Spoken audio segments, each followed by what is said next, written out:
When We Disagree is a show about arguments, how we have them, why we have them, and their impact on our relationships and ourselves. We've all been there, caught in a conversation with someone indignant who refuses to budge.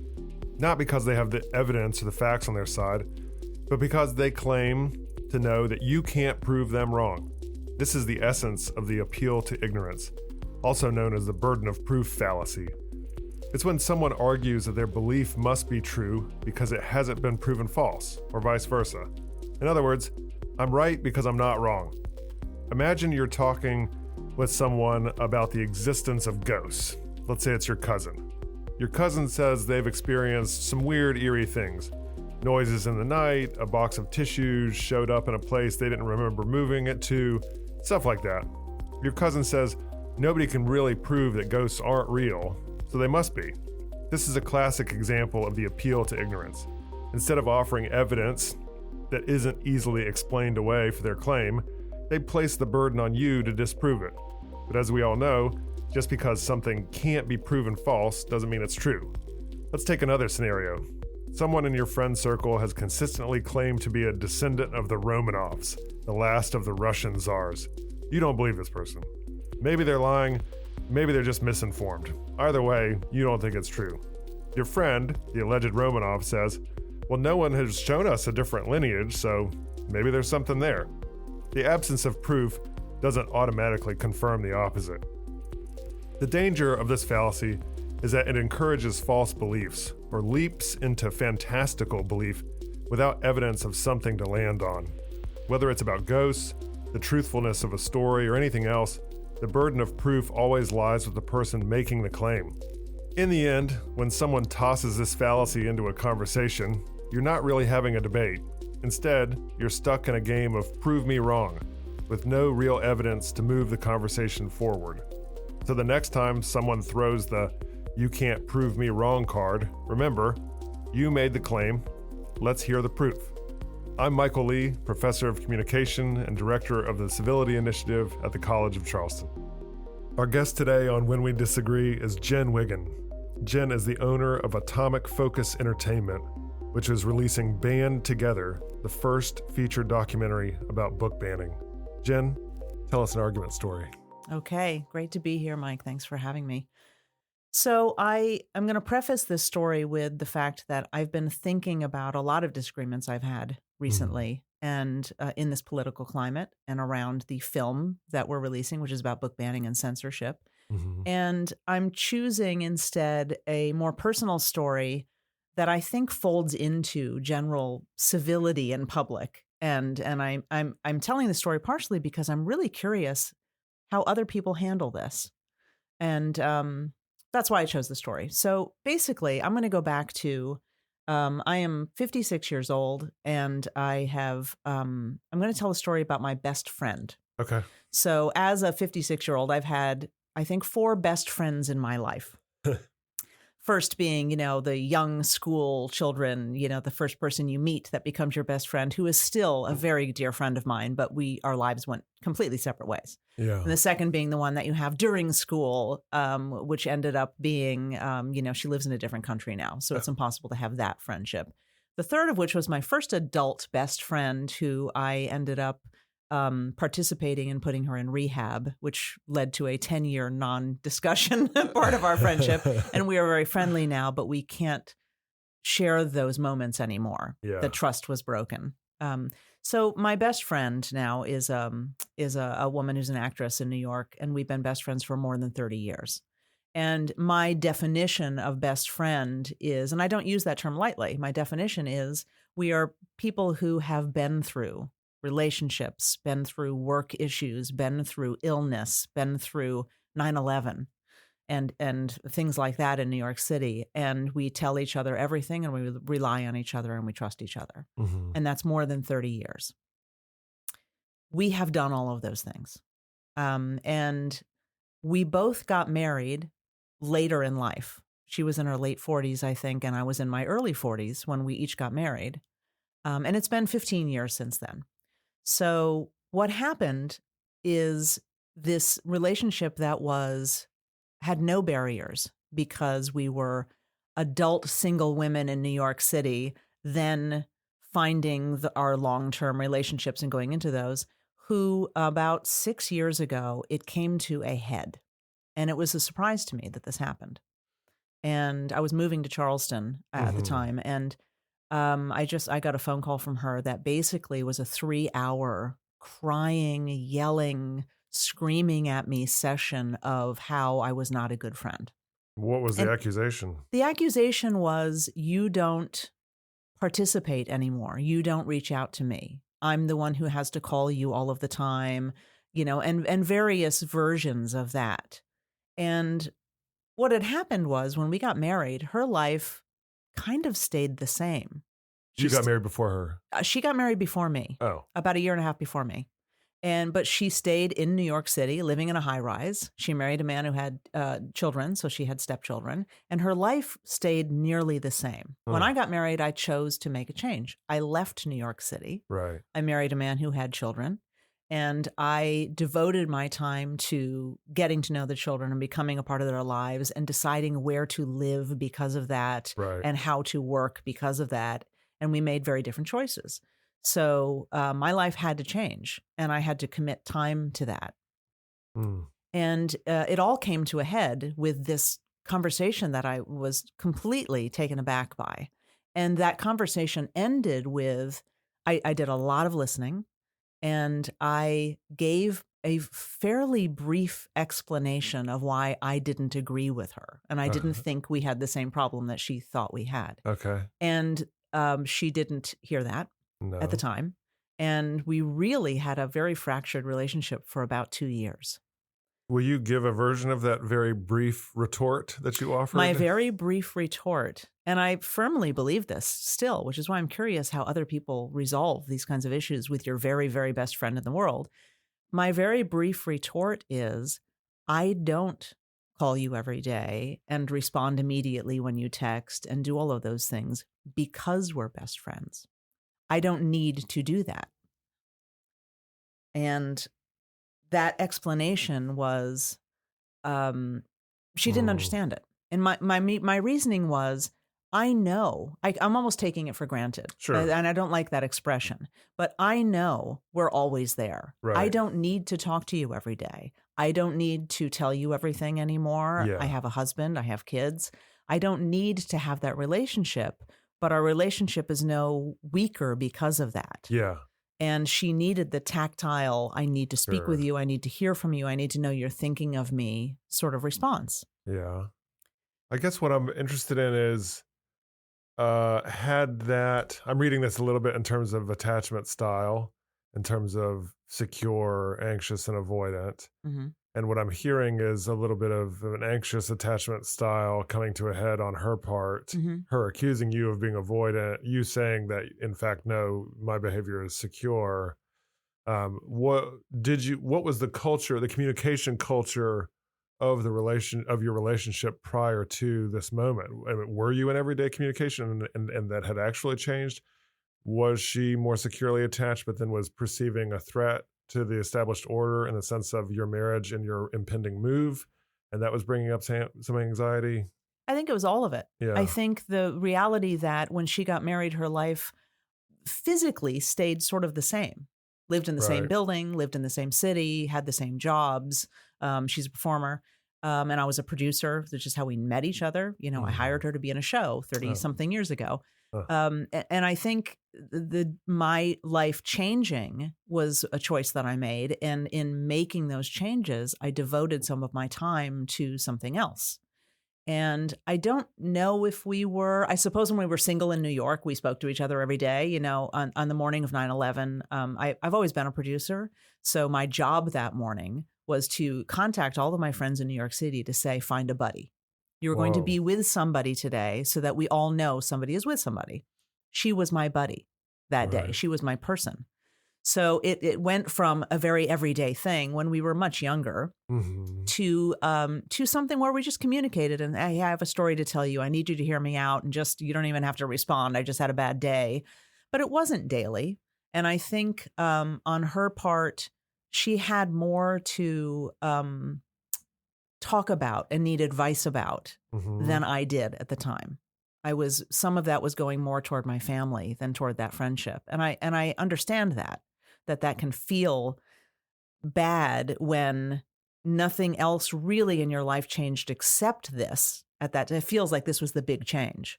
And to me, it was just part of many things that happened in my life. So I wasn't one to, and I'm still not one to have to talk to somebody every day and not talk about anything.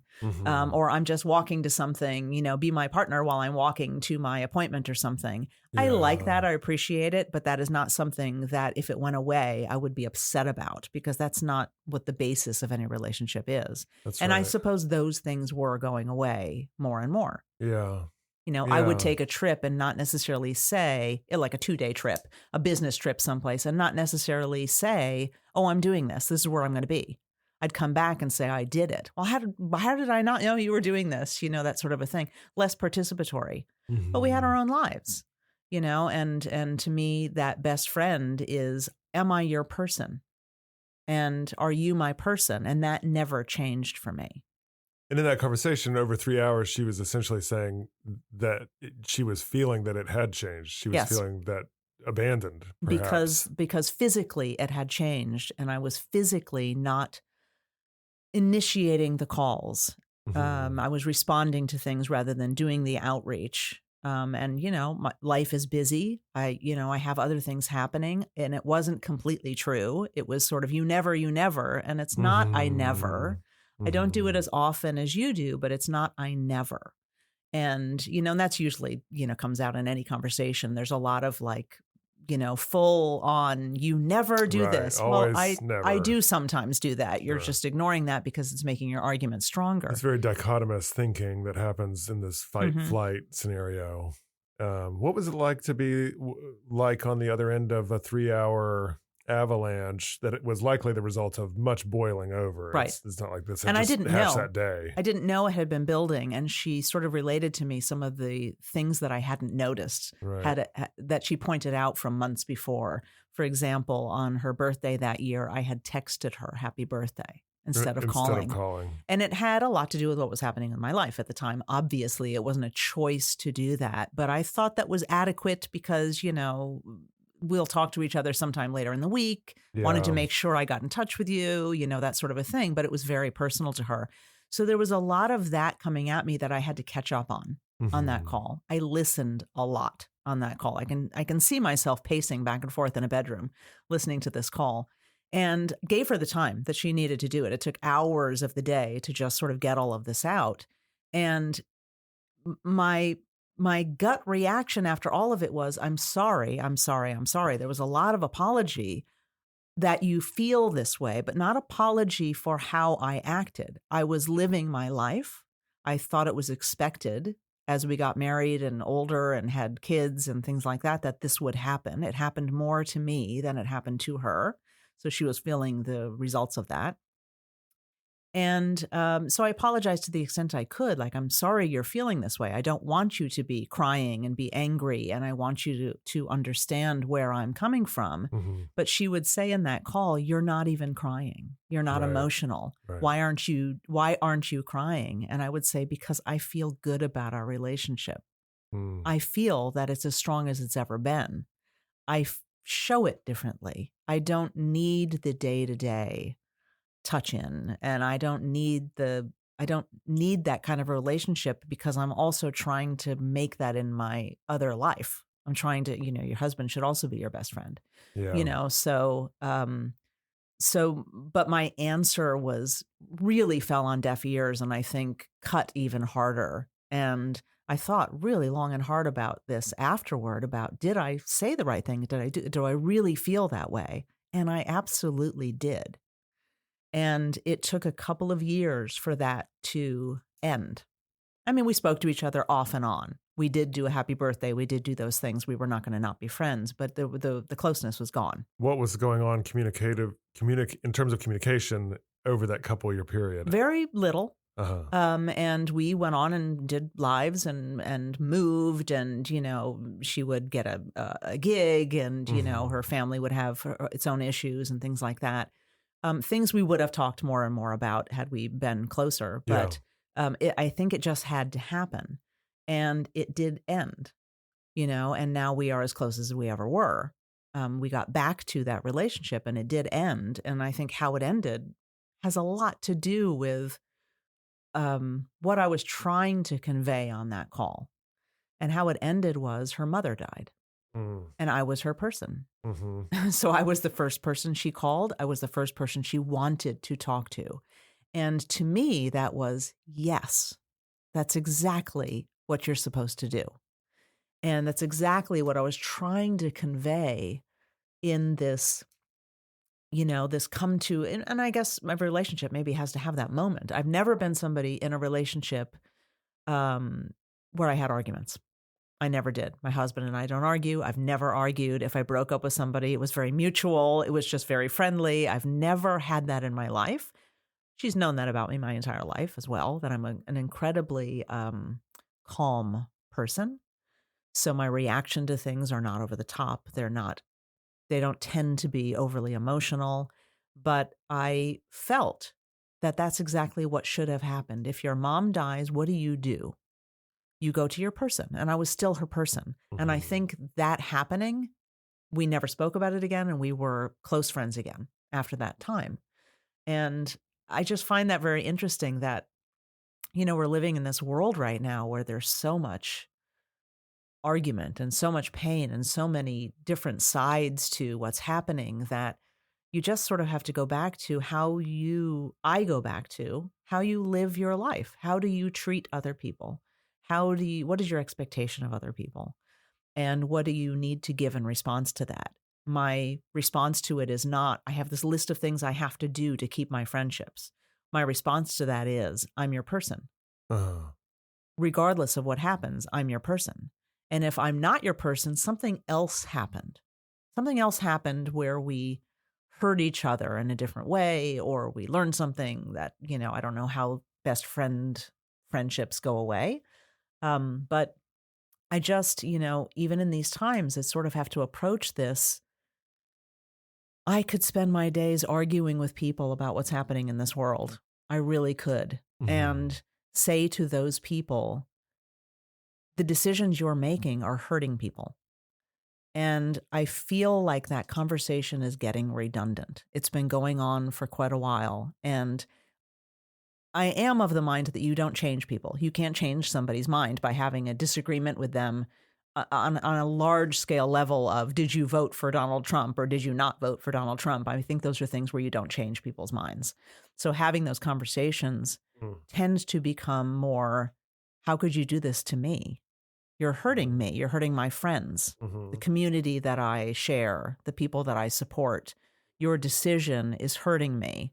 And I just feel I'm just sort of this calm-natured, very level-headed person that those conversations don't get me anywhere anymore. So I tend to now avoid them. Mm-hmm. And I have a lot to say, but I avoid them. And this is the one disagreement argument in my adult life that was more meaningful than any conversation I could have with somebody about Donald Trump. And even in that conversation, you didn't say very much. I didn't say very much. I think the lack of saying things said a lot to her at the time. But I didn't say very much because I was extremely secure in how I felt about it. And my challenge was to try to help her understand how that was good. Mm-hmm. That was not a bad thing. I don't have to call you every day because I don't have to call you every day. Mm-hmm. We have this relationship that goes beyond that. And it seems sort of, small at times, but when you look at this show and what you want to talk to people about, it is the disagreement that stayed with me for years. Mm-hmm. And that I questioned for years. Did I do the right thing? Did I say telling the truth? Was that the right thing to do? Should I have been more, I'm sorry, this won't happen anymore? Yeah. Which wouldn't have been the truth for me. Yeah. I saw this distinction recently that's coming up for me a bit as I listen to this story about how hard it can be to understand why you want to talk to somebody or be near somebody every single day. I think it can largely apply to romantic relationships, but certainly close friendships or parental relationships too. which is, does my desire to talk to you every day come from a place of love or come from a place of insecurity? Right. Insecurity about what you're doing for me and making me feel better in the world that day. And I've kind of externalized my nervous system and its ability to feel regulated to somebody else's words or deeds or proximity to me. Mm-hmm. And then how thin that line can be between my need for you to be a balm for my wounds and just my genuine desire, because I love you, to be Mm-hmm. close to you. And then on the flip side, how much desire and mystery can be nurtured by distance, Mm-hmm. both strategic and accidental. Well, I think the first part of that is it's really hard to keep up. Yeah. You're an adult, you have a job, you have a family, a husband, kids, grandkids, and it's really hard because what happens when you can't physically, for other reasons outside of your control, can't continue to do it? Whose fault is that? What does it do to the relationship? So to me, part of it is, it's one thing when you are single, living in a big city, and you have that friend that you do everything with. That's sort of Yeah. expected. And that is not unusual for that time in life. Yeah. But when that starts to change for both of those people, you're putting yourself in a position of, we both have to make the decision to realize that we have more in our personal lives now than we did. We can't go out every night together because there are other people that we have in our lives. So we kind of both need to do that. Yeah. And, it's hard when only one person sort of makes that change. Now, I will say she married into a relationship. She's Jewish and she married a Jewish man and married into a relationship where she became Shomer Shabbos. So suddenly she was not available to me. If I wanted to call on a Saturday afternoon with a problem, I couldn't reach her. So, but that's part of life. It's just sort of, okay, that's a choice and I will respect that. I have to respect it. Mm-hmm. And it's something I just sort of put up on the wall as a reminder, give her that space to do that because it's a decision that she made in this relationship. But it seemed very, and I don't want to place any blame on her because her friendship with me is very real. It is very do or die, very I am there during the hard times, very all of that. And I don't think that ever changed. But we did have a different response to what happens when you can't do the everyday thing anymore because you make choices in your life that and only one of you actually makes the change. Yeah, your relationship had changed because you had changed as individuals, but your point was that your personhood status for one another had not changed amidst those changes. In fact, perhaps it had been reinforced.